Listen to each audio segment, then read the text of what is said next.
You're watching the KOAM Morning News on Fox 14. Right now at 7, area runners gathered together over the weekend to help raise money for one local organization.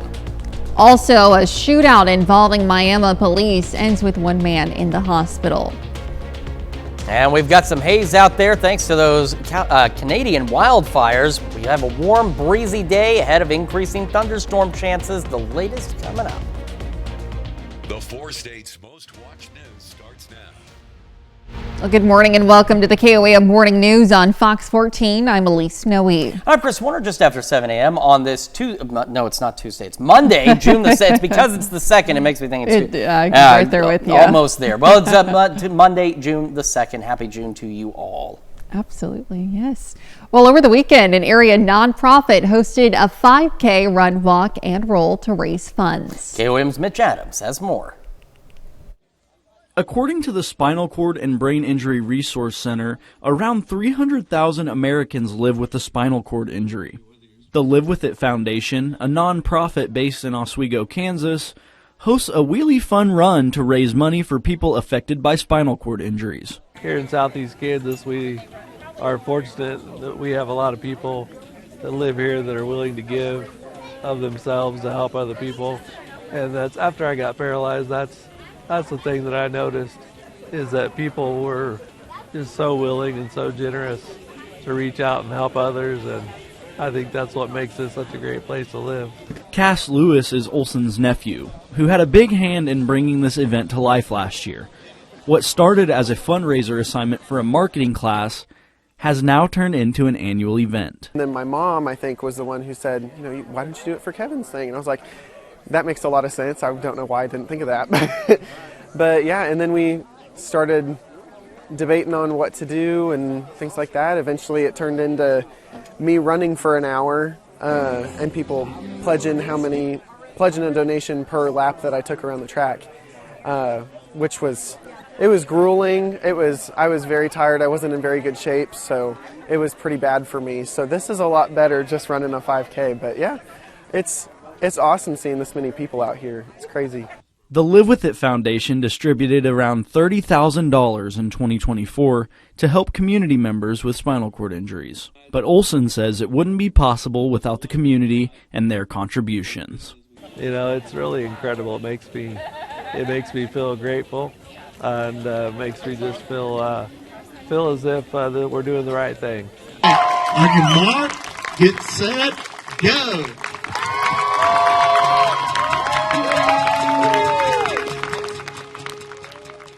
In Labette County, Kansas, Mitch Adams, KOAM News. Well, around 100 runners, walkers, and rollers participated in Saturday's race. Of course, great weather for that, and a great cause and a great Absolutely. turnout as well. It's wonderful to see how people here in 4 states support each other. Certainly. Well, we've got a warm and breezy day ahead of us with increasing storm chances. Let's take a look outside downtown Pittsburgh. As I mentioned, the hazy skies are courtesy of the smoke from the wildfires up in Canada starting to make its way down into our area. And you can see that there. And of course, MoDOT camera 20th and range line in Joplin looking fairly good as well this morning. Every so often it's been shaken. You can see these little banners here blowing a little bit as the winds continue to increase, which will be bringing in all the ingredients for our storm chances. Still have some patchy fog eastern Berry County, of course, around the Grand Lake area as well, so just be aware of that as you're heading out this morning. Our bigger concerns are going to start turning into our strong to severe thunderstorm chances over the next few days.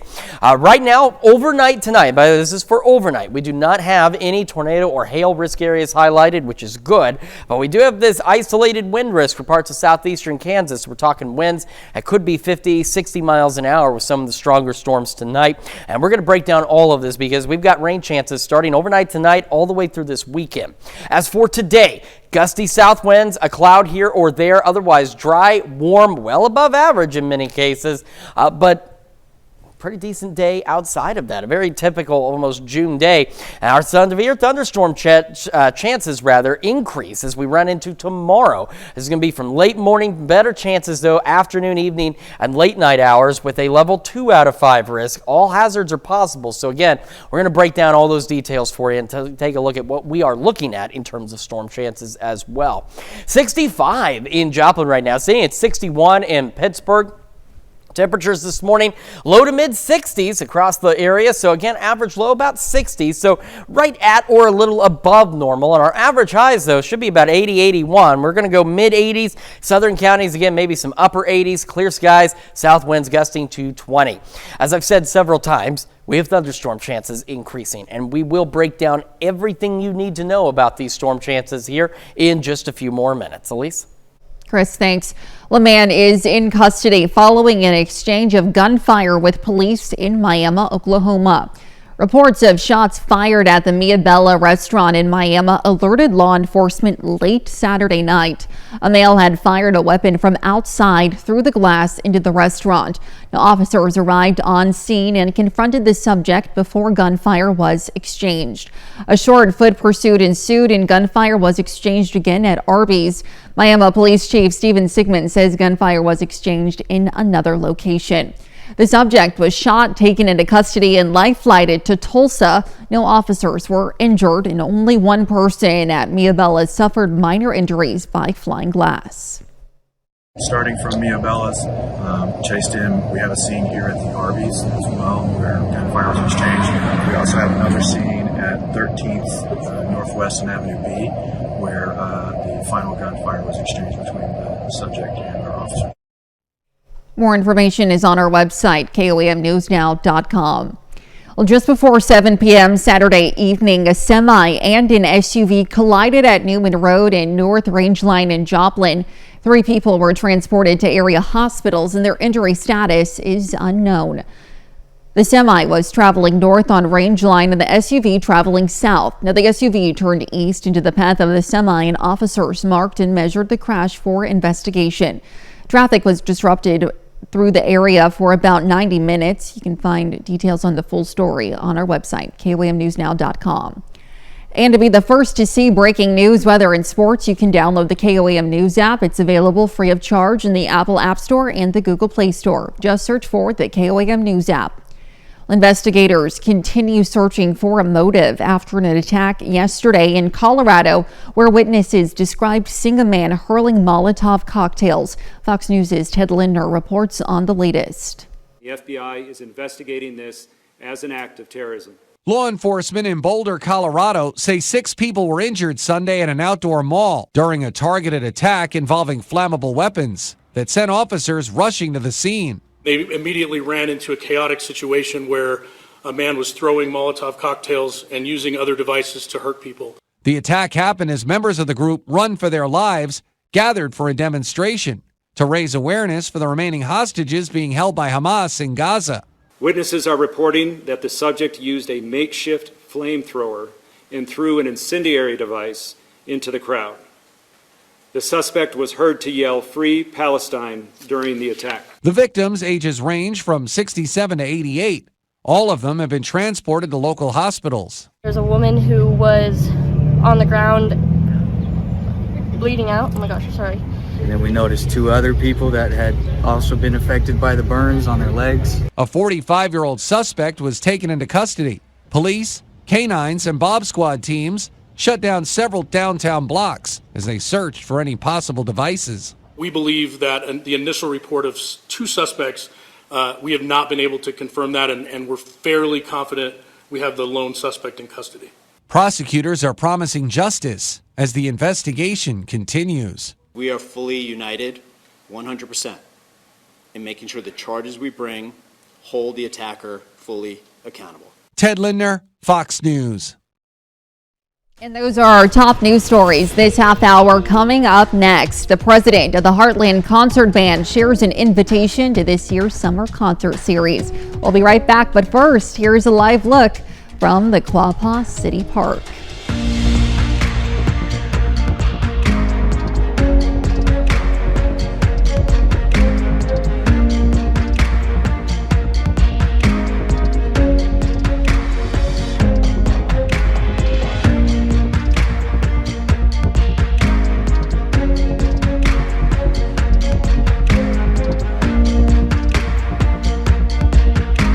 The Heartland Concert Band has been preparing for its upcoming summer concert series. We have Amber Dole, the president of the band, with us this morning to share the band's excitement for their first performance this Friday. Well, welcome to you. Thank you so much for being with us this morning. So happy to have you with us. So talk to me a little bit for those who might know what the Heartland Concert Band is. So we are a group of musicians that are based around from the 4 states. We get together, it's all volunteer. So it's just, we have some that are high school, some that are in college, some that are in their 70s and 80s. Okay, wow. That get to just come and play and enjoy playing and giving back to the community through music. Yeah, what's that dynamic like, just having people from different generations and walks of life? It's got to be special. It is super fun. For me personally, I sit right next to someone who is in their 70s and we have a blast.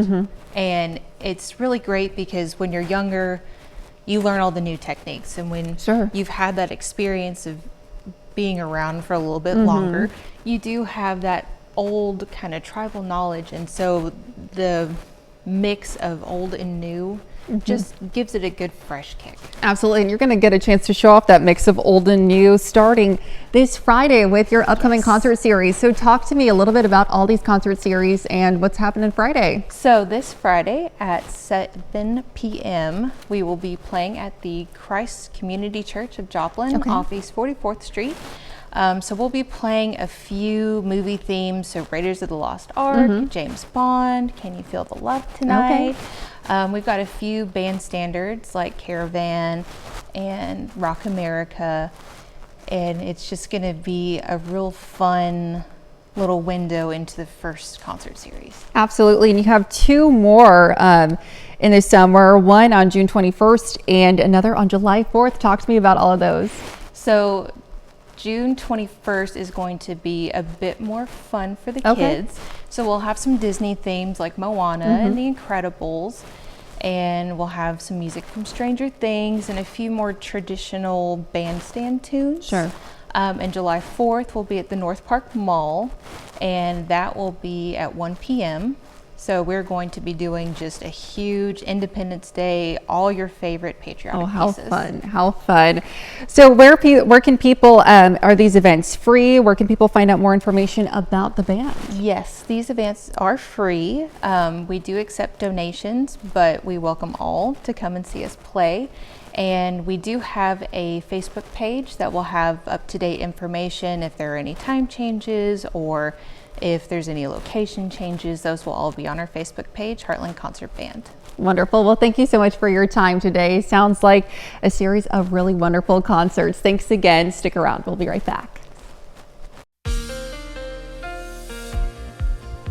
Welcome back to the KOAM Morning News, 7:17 now on this Monday morning, and this is what we've got, at least at this point, for the threat for strong to potentially severe storms overnight tonight. Again, no tornado or hail risk areas highlighted right now, which is some good news, but we do have an isolated wind risk in the parts of southeastern Kansas, so we're talking winds maybe 50, 60 miles an hour with some of the stronger storms. Now, the majority of today, it is warm, in some cases downright hot, it is breezy, and all of this setting the stage for our thunderstorm chances late tonight. So again, most of today dry. It looks great, honestly, other than the fact, especially in some of our southern counties, it's going to be a bit on the hot side. Average high is about 80, 81. And you can see, especially, look at Miami at 5, 87. As we go through the rest of the evening, I saw briefly an opportunity out there, say around 10, 11 o'clock tonight for an isolated shower or thunderstorm. Then once we get into about 1 a.m. or so, that's when we start to see more thunderstorm chances, and that's our window from about 1 a.m. to 4 a.m. tomorrow is what it's looking like right now for some strong to potentially severe thunderstorm chances, at least low-grade severe. Now, once we get to closer to sunrise, these storms, they're still out there, but they're a lot more disorganized, and we're looking at widespread rainfall to start our Tuesday. However, as we get closer, say 7, 8 a.m. on Tuesday, you can see some of these storms as this continues to push off to the east, try to reorganize a bit and could try and re-intensify and be strong to low-grade severe once again by about 9 a.m. Then they kind of clear out for a moment. We're scattered storms, yes, but not as numerous as we'll see initially in the morning, as some of these could be strong to low-grade severe as well, till eventually, at least briefly, we do get some isolated storms ahead of the main front as early as 1, 2 o'clock o'clock tomorrow afternoon. And some of those could be strong to severe, but the big threat is going to come as this cold front approaches and we get a line of thunderstorms along that front.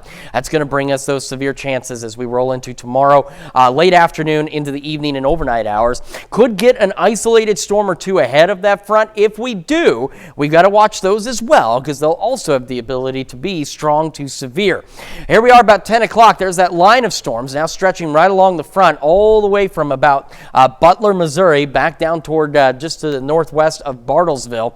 And as we get to 1 o'clock in the morning, that line is now right here. Nevada, Fort Scott, Pittsburgh, Lamar, down into Cherokee County. We're talking Parsons, Oswego, outside of Coffeyville now, rolling into Veneta and into Nowata as well, stretching back toward Bartlesville. Now, one thing I've been pointing out this morning, want to point out once again, is this line here at 1 a.m., you're going to see it freeze and then it vanishes, and that is simply because this data only goes out right now until 1 o'clock Wednesday morning. But I do want to emphasize, even though it's going to vanish for a second, that line of storms looks to be continuing and rolling off to the east. So Wednesday early morning, some additional storms hanging around. Some of those could be strong, low-grade, severe as this line exits. Then most of our Wednesday is dry until we get into the late afternoon and evening hours again, and we'll see new development of showers and storms for overnight Wednesday.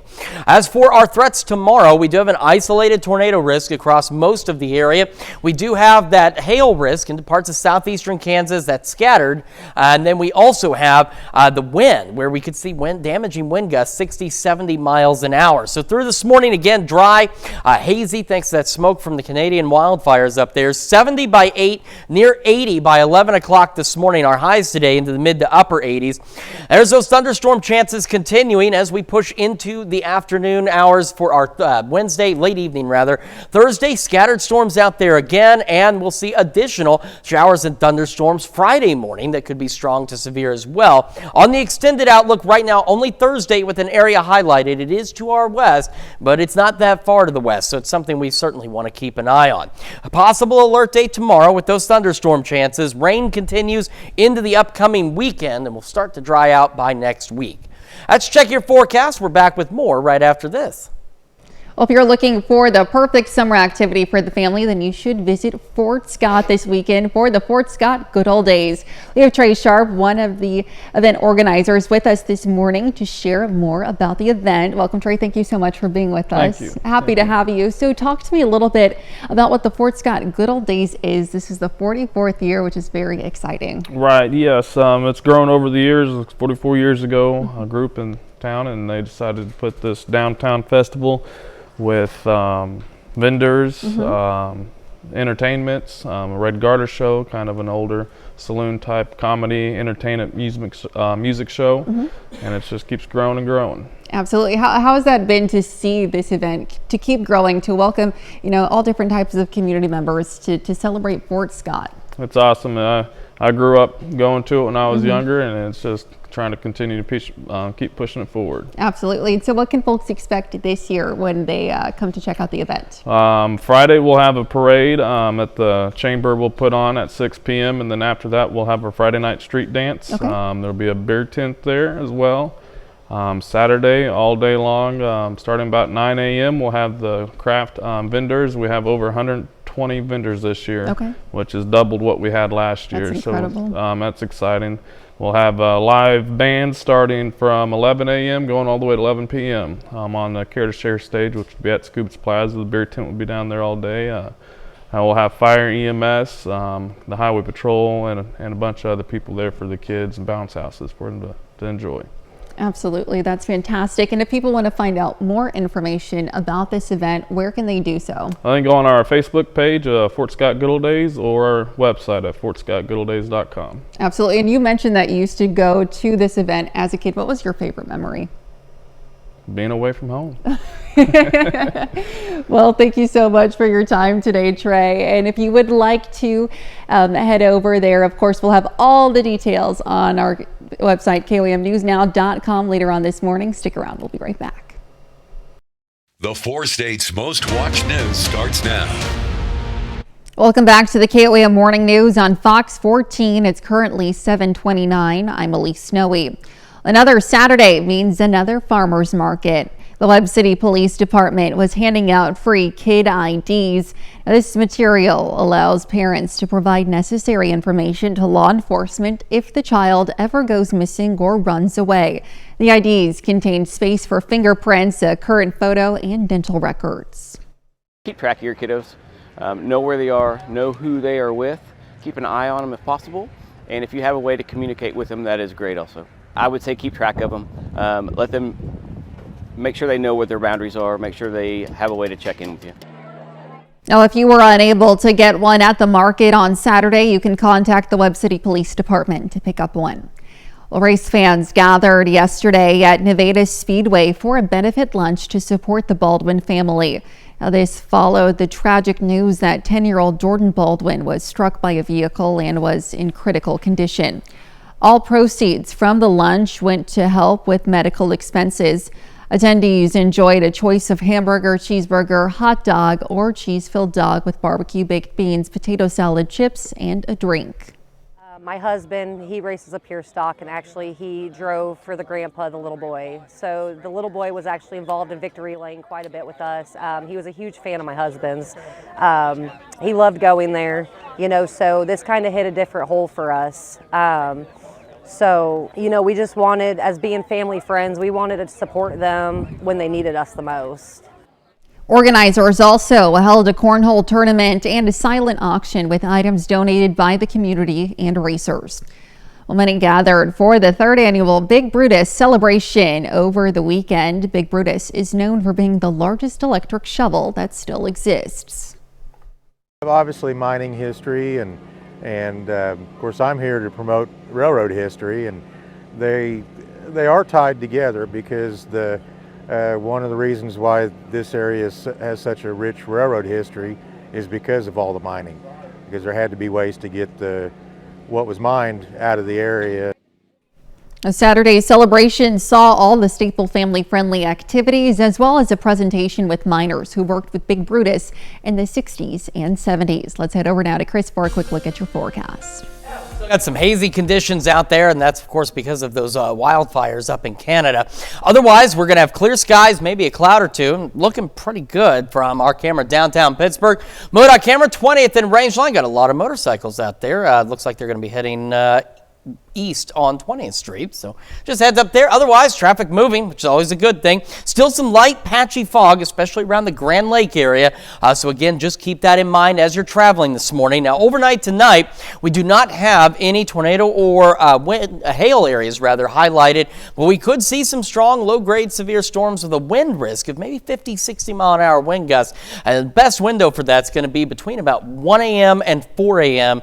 as we go into early tomorrow morning. Most of today, though, again, just the clear skies, maybe a cloud here or there, and very gusty, well, not very, but gusty south winds and temperatures well above average. We should be about 80, 81, and many of us are going to be above that. Now, as we roll into our Tuesday, especially late morning and into the afternoon and evening hours, we do have chances for some strong to severe thunderstorms out there with all hazards possible. So it's a level 2 out of 5 risk, but it is something we certainly want to keep an eye on. We'll go over those details with you here in just a moment. 65 in Joplin right now, 63 in Pittsburgh. Temperatures this morning, average lows about 60. So see up north now, look at Iola, Nevada, already, and Lamar even already close to 70. Starting to see some low, mid, and even upper 60s now. And we're going to warm up very quickly this morning thanks to those south winds gusting to 20. Sunny skies, mid 80s, maybe even some upper 80s in our southern counties. As I mentioned, overnight tonight, our thunderstorm chances begin to increase. They'll stick with us through the weekend. We'll break down those details for you here in just a few more minutes. Elise? All right, Chris, thanks. Well, an unusually busy hurricane season is ahead as the NOAA unveiled its outlook for the 2025 hurricane season last week. Now, some are worried about how staffing cuts to weather agencies will hinder response efforts. Fox News' Jill Nato has more. Despite expectations of yet another busy hurricane season, weather experts say it's not just natural disasters on their mind. They now have to worry about massive cuts to the Federal Emergency Management Agency and the National Oceanic and Atmospheric Administration. All it takes is one storm to make landfall for us to be in some really concerning times, especially considering all the proposed cuts. Some experts believe it could affect the way hurricanes are being forecasted and tracked, and possibly put a damper on the government's efforts to prepare and respond to incoming storms. We've never been in this situation before, but it's very anxiety-inducing to us. Still, representatives from the government agencies say they're prepared. Protecting human lives and property is our top priority. So we are fully staffed at the Hurricane Center. 2024 was one of the costliest hurricane seasons on record. And while forecasters don't expect this year to be as chaotic, a recent outlook by NOAA says there's a 60% chance this season could be above normal. So the key message is to be prepared. Since DOGE pushed for federal cuts in recent months, FEMA's lost roughly 1/3 of its agency. President Trump has also suggested abolishing FEMA. Its new acting chief, David Richardson's looking to add more of the burden to respond on the states. NOAA's forecast expects 6 to 10 hurricanes to form this year. Jill Nato, Fox News. And that's a look at our top news stories coming up this half hour on the KOAM Morning News. President Trump's new tariffs could pose a problem at the grocery store. We'll have the latest from Washington. We'll be right back, but first, here's a live look from Quapaw City Park.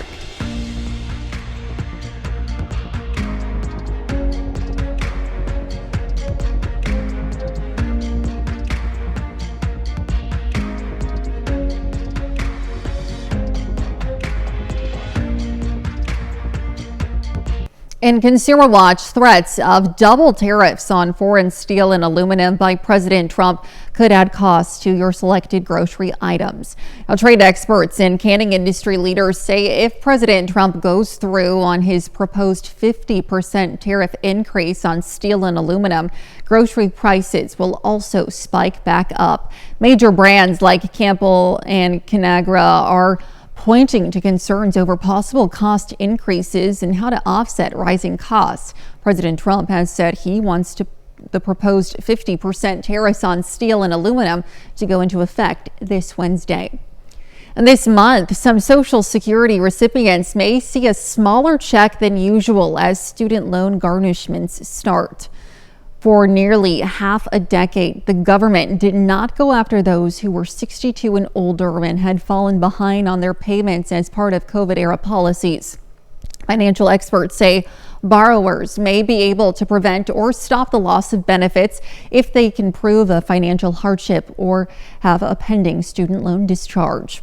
And tech giant Google says it's going to appeal an unfavorable antitrust decision while it awaits a final opinion on what remedies could look like. In April, a federal judge found Google illegally dominated 2 markets for online advertising technology.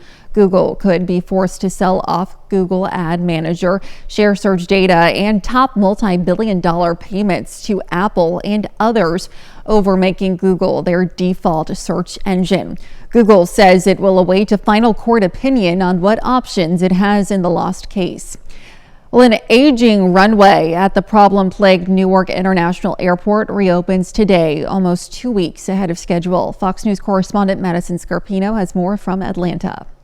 A $121 million project. Transportation Secretary Sean Duffy calls this runway reopening a key milestone, especially ahead of the busy summer travel season. The massive project began in March to meet FAA safety standards. The runway was originally only closed weeknights and weekends, but went to a full 24/7 closure mid-April, according to New Jersey Governor Phil Murphy's office. FAA staffing and operational challenges did give air traffic controllers a hard time effectively using the remaining 2 runways. There have been several tech mishaps and severe delays and cancellations out of Newark. Because of the issues, the Port Authority expedited this runway project, bringing in more crews, expanding shifts, and enabling 24/7 construction. pilot and former FAA safety team rep Kyle Bailey says Newark's runway reopening Monday will alleviate some issues, but he says authorities still need to make some big changes. I would say it probably will reduce the delays maybe by like 20 or 30%. I really think they need to limit the flights, not just in and out of Newark, but in and out of the entire New York metropolitan area during these peak times. According to the governor's office, the additional runway will still close on weeknights and weekends to complete the project by the end of the year. But Secretary Duffy still predicts a decent increase in departures from Newark once this runway reopens Monday. And while many travelers are hesitant because of recent airport mishaps, authorities are insisting it is still safe to fly. In Atlanta, Madison Scarpino, Fox News. And those are our top consumer stories. Let's take a look at the market prices before the opening bell.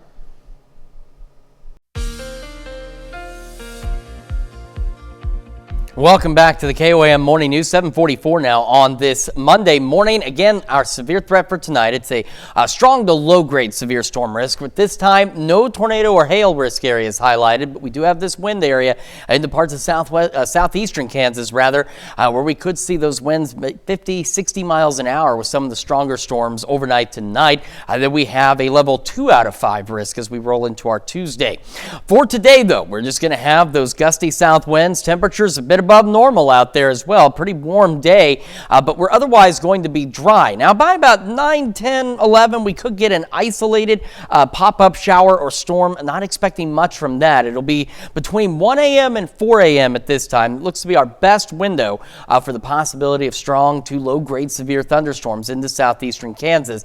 This complex then becomes considerably spread out and considerably disorganized as well, with thunderstorms heading toward 5 o'clock tomorrow morning. However, by about 7, 8 o'clock tomorrow morning, some of these storms, as this wave starts to roll to the east, could try and re-intensify, and that could lead to a couple of additional strong to low-grade severe thunderstorms in the morning. After that, they become a bit more scattered. Some strong storms still possible, though, and then we start to see by the afternoon and evening, initially some isolated storms that could be strong to severe, and then we get a line along a cold front, and as that pushes through, say after about 7 tomorrow evening, we're going to be looking for the next round for strong to severe thunderstorms. Now, ahead of it, some data does suggest we could get some storms ahead of that cold front. Those also would have the ability to be strong to severe as well. So we want to keep a close eye on all of it. As we go into the overnight or late evening hours, rather, we still have that line of showers and thunderstorms intensifying out there. And that's going to be the primary hazard that we see with this line of strong to severe thunderstorms as we head into early Wednesday morning as well. So that severe threat could linger through maybe at latest 6 a.m. on Wednesday, depending on how quickly that line pushes out of here. Then most of our Wednesday is dry ahead of additional thunderstorm chances by Wednesday evening. So for tomorrow, we do have an isolated tornado risk across most of the region. And then we have a level 2 out of 5 hail risk for parts of southeast Kansas, and it's 1 out of 5 outside of that. So we could see some quarter golf ball size hail in some of southeast Kansas. The greater concern at this point, especially with a line, they can get those Boeing features, is going to be with the possibility of damaging wind gusts, let's say 60, 70 miles an hour as we go through the late evening hours on our Tuesday. For today, though, clear skies, maybe a cloud or two, 70 by 8, 80 by 11 o'clock this morning. We're going to warm up quickly, going into the mid, maybe even upper 80s with south winds gusting to 20. Again, isolated pop-up shower storm by, say, 9, 10, or 11. Otherwise, those storms begin to increase in coverage tonight, falling back into the low 70s. Now, as we go into Wednesday, by Wednesday evening, we start to see some of those showers and storms. No severe threat at this point for Wednesdays. We're going to be kind of on the back edge of developing storms. Now, as we go into Thursday, we're going to have scattered storms across the area. Not looking at anything too crazy, but by late Thursday into early Friday morning, we could start to see another round of strong, possibly severe thunderstorms as early as 3, 4 o'clock Friday morning. And we'll have scattered thunderstorm chances sticking with us through Friday and into the upcoming weekend as as well. So with those storm chances rolling into the weekend, don't necessarily cancel your plans, but definitely keep Skywatch weather app handy. Make sure you're keeping an eye on the forecast, and we'll keep you updated. Right now, the extended severe weather outlook, we do have an area for Thursday highlighted. It's to our west at this point, but it's not that far to the west. That's why this would be Thursday night into Friday morning if these storms manage to make it into our area and if they maintain their strong to severe levels. So we do have a possible alert day for tomorrow with those thunderstorm chances. The rain again continues into the weekend, and then we'll start to dry out a little as we roll into the next work week. Let's check your forecast. We're back with more right after this. And here's a check of today's top headlines, the news you need to know before you head out the door. A man is in custody following an exchange of gunfire with police in Miami, Oklahoma Saturday night. A male had fired a weapon from outside the Mia Bella restaurant through the glass into the restaurant. After confronting the suspect, officers found themselves in several rounds of gunfire as well as a short foot pursuit. The subject was shot and taken into custody and life-flighted to Tulsa. Only one person at Mia Bella suffered minor injuries by flying glass. And just before 7 p.m. Saturday, a semi and an SUV collided at Newman Road in North Rangeline in Joplin. The SUV was traveling south when it turned east into the path of the semi. 3 people were transported to area hospitals and their injury status is unknown. And race fans gathered Sunday at Nevada Speedway for a benefit lunch to support the Baldwin family. This followed the tragic news that 10-year-old Jordan Baldwin was struck by a vehicle and was in critical condition. All proceeds from the lunch went to help with medical expenses. And that's a check of today's top headlines, the news you need to know before you head out the door. As you head out the door, be prepared for a warm and breezy day, mid, maybe even upper 80s, south winds gusting to 20 with sunny skies out there. As we head into the evening, an isolated storm or two by about 10, and then we'll have scattered storms. Some could be strong to low-grade severe overnight tonight. We'll fall back in the low 70s. Those storms carry on into tomorrow morning. Possible alert day tomorrow with the threat of more strong to severe thunderstorms. But as we head into the afternoon, evening, and overnight hours, rain chances holding on as we head into the upcoming weekend. So a lot to keep an eye on. And we will have more news and weather and everything else you need to know when we see you back here today at noon. Have a great rest of your morning.